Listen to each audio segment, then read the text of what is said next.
अस्सलाम वालेकुम dear students, how are you? Hope you are doing well.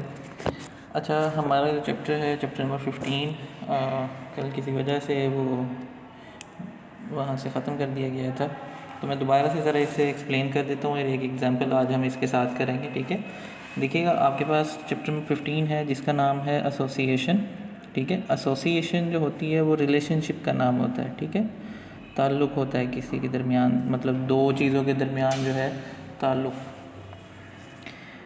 तो इसकी जो डेफिनेशन है, the relationship between two attributes is called association. अब एट्रीब्यूट्स क्या होते हैं ये आप लोगों ने पहले भी पढ़ा है, जिसको आप लोग बोलते हैं क्वालिटेटिव वेरिएबल, जो कि आपने फर्स्ट ईयर में चैप्टर 1 में पढ़ा होगा, जिसकी डेफिनेशन ये ऊपर करके मैंने थोड़ा सा लिखा भी हुआ है कि एट्रीब्यूट्स जो हैं वो कैन नॉट कैलकुलेट न्यूमेरिकली। ठीक है, जिनको हम न्यूमेरिकली मैयर नहीं कर सकते, वो आपके पास क्या होता है, एट्रीब्यूट्स होते हैं। अच्छा, उसके बाद आपके पास है जी दो एट्रीब्यूट्स के दरमियान जो रिलेशनशिप है वो क्या कहलाता है, एसोसिएशन। फॉर एग्जांपल मेरे पास दो एट्रीब्यूट्स कौन से हैं, ए और बी। ये कोई न्यूमेरिक वैल्यू नहीं है, ठीक है, ये कोई नाम है बस। तो ए और बी दो वेरिएबल हैं। ठीक है, तो ये दोनों आपस में डिपेंडेंट होने चाहिए, इंडिपेंडेंट नहीं। ठीक है, डिपेंडेंट होने चाहिए, शुड बी डिपेंडेंट। अच्छा, उसके बाद ना इसका फार्मूला है, देखिएगा मैंने फार्मूला लिखा है a b not equal to a into b divide by n. ठीक है, अब ये जो नॉट इक्वल टू है, इट्स मीन दैट ये डिपेंडेंट है। क्या है, डिपेंडेंट। और ये फार्मूला किसका है, डिपेंडेंट का। जब नॉट इक्वल आ जाएगा, जब इक्वल का साइन आ जाएगा तो तब आपके पास क्या होगा, इंडिपेंडेंट। अच्छा, ये फार्मूला ज़रा ज़हन में रख लेना, क्योंकि आगे हम इसे यूज़ करेंगे। आगे है जी आपके पास टाइप्स, इसकी दो टाइप्स हैं। कौन कौन सी, पॉजिटिव एसोसिएशन और नेगेटिव एसोसिएशन। पॉजिटिव एसोसिएशन को आप सिंपली एसोसिएटेड भी बोलते हैं, ठीक है, और नेगेटिव एसोसिएशन को आप सिंपली डिस एसोसिएटेड भी बोलते हैं। अच्छा, इनकी डेफिनेशन क्या बनेगी, देखिएगा नीचे लिखी हुई है। द पॉजिटिव की पहले देखें, the association is said to be positive if a and b, ठीक है, ग्रेटर देन का साइन आ जाएगा। जहाँ पहले आपने पीछे पढ़ा नॉट इक्वल और इक्वल, नॉट इक्वल था डिपेंडेंट, ठीक है, इंडिपेंडेंट कब होगा, जब इक्वल होंगे।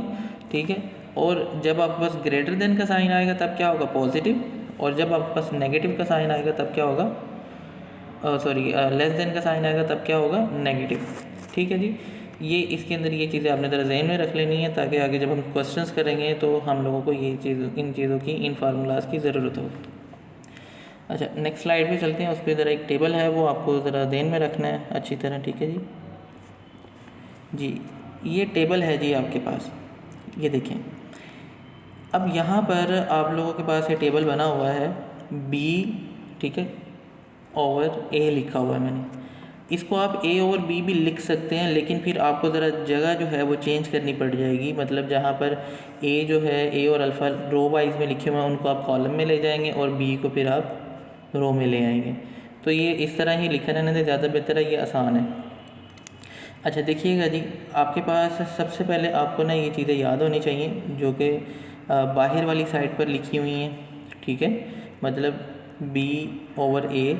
ठीक है, अब कॉलम वाली साइड पर देखें, बी और बीटा लिखा हुआ है और फिर टोटल। फिर इधर ज़रा नीचे वाली साइड पर देखें, ए अल्फ़ा और टोटल लिखा हुआ है। अब देखें इनका मैच कैसे होता है। जब आपने ए और बी जहाँ लिखा हुआ है वहाँ पर ज़रा देखें कि ये दोनों किस तरह आपके पास शो होते हैं। ये शो होते हैं इस तरह, ए और बी को मल्टीप्लाई किया तो ए बी आ जाएगा, ए और बीटा को मल्टीप्लाई किया ए बीटा आ जाएगा, और इसका जो टोटल होगा आगे वो ए ब्रैकेट के अंदर हम शो करेंगे। ठीक है, same as it is alpha है आपके पास, अल्फ़ा को बी के साथ मल्टीप्लाई किया, अल्फ़ा बी आ गया, अल्फ़ा को बीटा से मल्टीप्लाई किया, अल्फ़ा बीटा आ गया। ठीक है, उसके बाद जो इसका टोटल कहलाएगा वो आपके पास क्या होगा, अल्फ़ा ब्रैकेट के अंदर क्लोज। ठीक है, मतलब आप लोगों ने ना उनके सामने देख लेना है, तो वही आपका टोटल बन जाएगा। जैसे ए था, ए के सामने उसका टोटल आया ए ब्रैकेट के अंदर, ठीक है, उसको ए ब्रैकेट से हम शो कर दिया।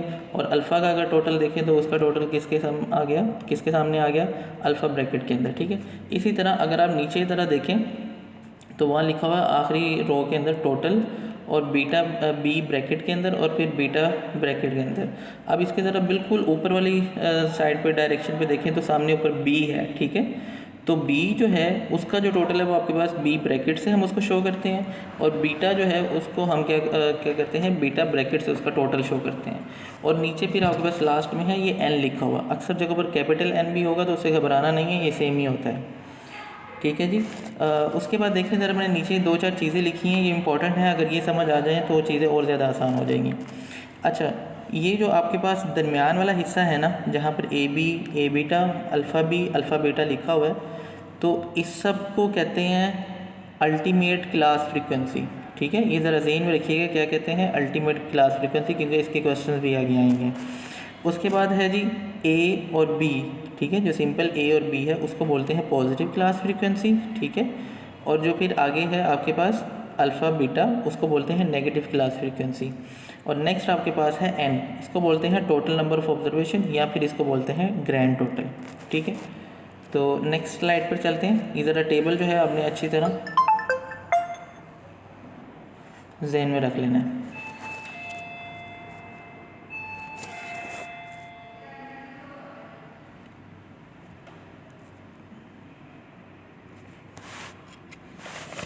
जी, आगे है आपके पास नेक्स्ट। तो देखिएगा यहाँ पर ना मैंने ज़रा फ्रॉम टेबल लिखा हुआ है ऊपर, बिल्कुल ऊपर ना। तो ये ज़रा चीज़ें हैं, ज़रा देख लेना कि ए प्लस अल्फ़ा बराबर होता है एन के, बी प्लस बीटा बराबर होता है एन के। ये ज़रा आप टेबल देखेंगे तो उसी में से ही आपको शो हो रहा होगा। Alpha a beta plus a b plus a beta बराबर होता है ए ब्रैकेट्स के, ठीक है। A b plus alpha b बराबर होता है बीटा के, ठीक है। अब इसी तरह सेम एज इट इज़ नीचे भी लिखा हुआ है। पहले एग्जांपल है, ज़रा उसे देख लें। कहते हैं if there are 144 A's and 384 B's in 1024 observation, ठीक है। हाउ मैनी, वन पार्ट में कहता है ए बीज एंड सेकेंड पार्ट में कहता है alpha betas will there be for a and b being independent. अब याद होगा इंडिपेंडेंट का वर्ड आ गया तो आप लोग क्या यूज़ करेंगे, इक्वल का साइन, ठीक है, नॉट इक्वल का साइन नहीं यूज़ करेंगे जी। देखिएगा पहली लाइन में था 144 एज, ठीक है। तो मैंने नीचे लिखा हुआ है ए ब्रैकेट के अंदर, मतलब ये टोटल है इज़ इक्वल टू 144। उसके बाद आपके पास है जी बी ब्रैकेट के अंदर, जो कि बीस के बारे में बात की थी उसने, वो है 384। टोटल ऑब्जर्वेशन उसने बोली थी, मतलब ऑब्जर्वेशन जो होंगी एन होगा आपके पास, वो n is equal to 1024। First part में कहता है ए बीज, ठीक है जी, ए बीज है आपके पास फॉर बीइंग इंडिपेंडेंट। देखिए मैंने नीचे इंडिपेंडेंट का फार्मूला लिखा हुआ है, a b is equal to a into b divide by n. उसके अंदर वैल्यूज़ पुट की, सिंपली उसका आंसर ले लिया, ठीक है, जो कि 54 आ गया। तो इसमें तो कोई इतना मुश्किल नहीं था। नेक्स्ट स्लाइड पर चलते हैं जी। आगे देखिएगा, आगे है आपके पास सेकेंड पार्ट, जिसके अंदर वो कहता है alpha betas for being independent, ठीक है। अब अल्फ़ा बीटा का जब फार्मूला बनाएंगे तो alpha beta is equal to alpha into beta divide by n. Question के अंदर सिर्फ आपके पास गिवन था, जो कि पीछे आपने अभी देखा होगा, वो सिर्फ गिवन क्या था आपके पास, ए बी और एन।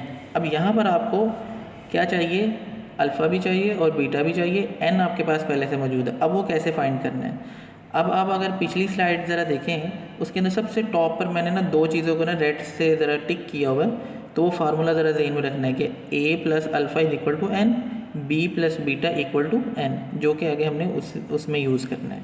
देखें मैंने आगे यहाँ पर बता दिया है फार्मूला, और उसके अंदर से आपने अल्फ़ा की वैल्यू निकाल लेनी है, ठीक है। अल्फ़ा की वैल्यू कैसे निकालनी है कि a plus alpha is equal to n, वो बराबर होगा किसके, alpha is equal to n minus a. A की जो आपकी वैल्यू है वो पहले से 144 गिवन है, ठीक है, और एन की भी आपके पास है।